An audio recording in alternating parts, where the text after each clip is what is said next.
मला पहिलं एक प्रश्नाचं उत्तर यांनी द्यावं की हा 12,200 कोटीचा प्रकल्प मागितला कोणी, हा कोणाला हवाय? माझ्या मते ठाण्यातल्या कुठल्याच नागरिकाला रिंग रेल्वे हा प्रोजेक्ट मंजूर नाही.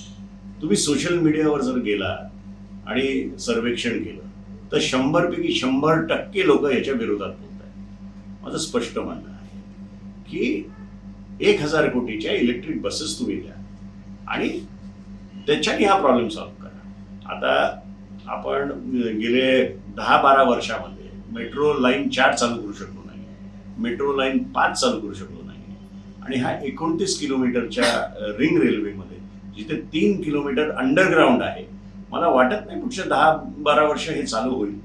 आणि ह्या 10-12 वर्षामध्ये जी वाताहत या ठाण्याच्या नागरिकांची होईल त्याच्याबद्दल जेवढं कमी बोलणं तेवढंच चांगलं. दुसरी एक गोष्ट, आज सत्ताधारी आमदार सुझाव देत आहेत की उपवन लेकच्या इकडनं घेऊन जाऊ नका, तिथे आमचा उपवन फेस्टिवल होतो, तिथे 1500 घरं तोडायला लागतील, समतानगरमधनं घेऊन जा. दुसरा आमदार म्हणतो की ह्या सोसायटीचा विरोध आहे, 200 मीटर पुढे घेऊन जा स्टेशन. तिसरी सोसायटी म्हणते की आमच्या रस्त्यावरनं नको, मागच्या रस्त्यावरनं घेऊन जा. तिसरा आमदार म्हणतो कळवा, मुंब्रा, दिव्यालाही हा प्रकल्प घेऊन जा. म्हणजे माझं स्पष्ट म्हणणं आहे, हे काय एका भातुकलीचा खेळ चालू आहे का तुमचा?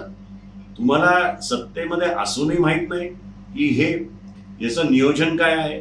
मी वारंवार सांगतोय की हे विदाऊट एनी विजन केलेला हा प्रकल्प आहे, याचा ठाणेकरांना कंप्लीट विरोध आहे.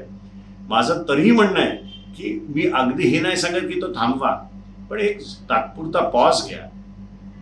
मेट्रो 4 मेट्रो 5 चालू होऊन द्या आणि मग आपल्याला काय जाणवतंय ते बघा आणि मग करा.